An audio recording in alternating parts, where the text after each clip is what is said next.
Hello and welcome back to Sustainable Teacher. If it is your first time here, my name is Leticia and I'm glad to meet you. And if you've been here before, I'm happy to see you again. In today's video we finish, I said finish, not only this unit but also the whole year of third grade classes about biology and geology. Yay! Congratulations! So we will finish today talking about other ways of landform modeling, not specifically related to liquid water or continental water. That is glacial modeling, sea modeling and wind modeling. So if this video sounds interesting to you, please subscribe, hit the notification bell, and if you like this video, give it a thumbs up. Let's start talking about glacial modeling. So the glacial modeling is due to the action of glaciers. Glaciers are those big masses of ice that we can find or in the poles or in high mountain. And in Spain we don't have glaciers anymore, but we have mountains that were eroded and now we can see them as the result of an old glacier. Okay. In other parts of Europe, like in the Alps, yes, there are still active glaciers. Okay. So in high mountain, the glaciers are divided in three parts. Okay.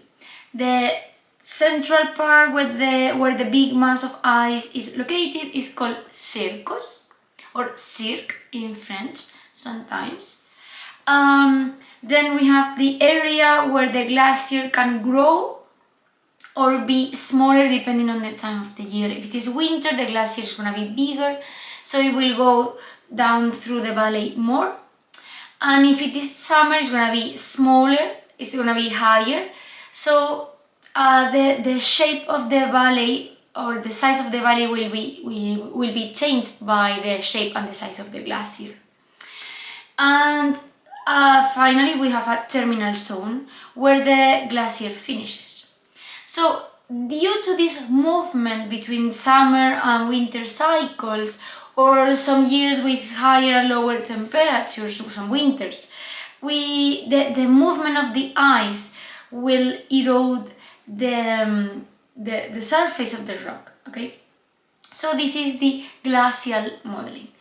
Don't confuse glacier, which is the ice mass, with glacial, which is the adjective of the modeling caused by glaciers. Okay. So let's see, this is for high mountains, we will focus on high mountains, but just for you to know, in poles, those glaciers are called Icelandics or caps, and if they separate from the land, they are called icebergs. You know them. So let's see the shapes and landforms of glacial modeling in high mountain only, okay? So we will make the difference between the three parts of the glacier, the circus, the valley and the terminal zone. In the circus we can find peaks and we call these peaks horns, or we can find lakes. When we don't have a glacier anymore, usually you will find a lake, and these lakes are called Ibon, okay, or Ibon is the technical name. Then in the valley, the shape of this valley is not a V valley like in the rivers, it's an U-shaped valley because the ice erodes much more than the action of the river slowly in the rock, okay, so U-shape.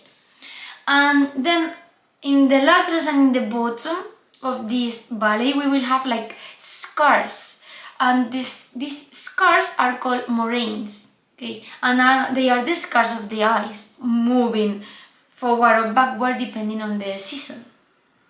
And in the terminal zones we can also find these scars, okay, terminal scars, terminal moraines, and also some accumulations of materials, because of course if you are scratching the walls of the valley, some rocks will be removed from the main rock. So these smaller rocks that are found in the terminal zone are called tillits. A group of tillits is called till, okay?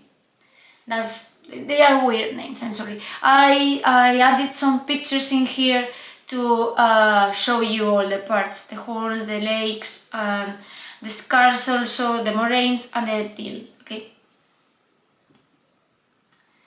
Now let's go from mountain to the sea. We will talk now about sea modeling. And the sea modeling is caused by the action of the energy of the sea, okay? The movement and energy of water. And a little bit of wind also, because if you know, for instance, the waves are due to the wind, okay? So we will have three main agents in here, which are the waves, water flows in general, and also tides, okay?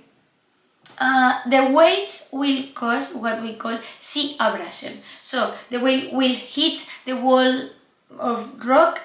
If the rock is hard, they will produce cliffs. If the rock is more like sandy, they will produce beaches, okay? And in the case of flows, they will erode in a parallel way of the coast. The waves will erode frontally, okay? And finally, tides are not directly related with erosion, but more with transport and sedimentation in some other areas, okay? So, which type of shapes we will find? Of course, cliffs, arches, caves, all related with cliffs when the rocks are hard, and also caves or gulfs and bays, of course. Let's see them one by one, okay? So in the picture in here you have a cliff with some rocks in the bottom, which is called the abrasion platform, okay? So they are rocks that have been removed from the main rock, the cliff. And sometimes, depending on the type of material, the mix of materials of rocks, we can also find arches, like in here. So the part of the arch was weaker than the part of the cliff we see, so it was more eroded, and they are really beautiful, actually. Or this is a cape, right?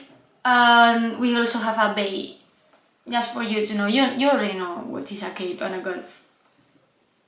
And this is for modeling, but in the case of the sea, we also have sedimentation. Sedimentation are usually in these four main forms, okay? We will see them also with pictures one by one. Beaches, of course, you know what is a beach. Then we have tombolos, like little mountains in a beach, typical, for instance, in Benidorm, very typical tombolo in there. And bars and arrows, they are just accumulations of sand, usually parallel to the coast. Depending of if they are continuous to the coast or independent, they are called bar or arrow. Bar is continuous, arrow is independent.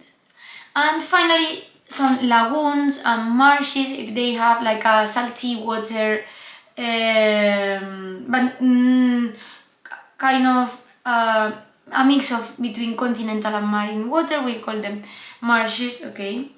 And they will also be affected by tides, and they are very special ecosystems for birds, for some type of plants, specific plants that can live in these conditions. They are really interesting marshes, okay, and marine lagoons.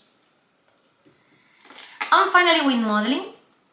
This is the last agent of our unit, of our video also, okay? Wind modeling is due to the action of the wind, and the wind is just kinetic energy, is just movement. So the wind will move, and in the movement it will transport some fragments of other rocks that will help erode new rocks, okay? So the main important factors for wind modeling to act are: we need loose materials, loose rocks, sand, smaller rocks, etc. high wind speed.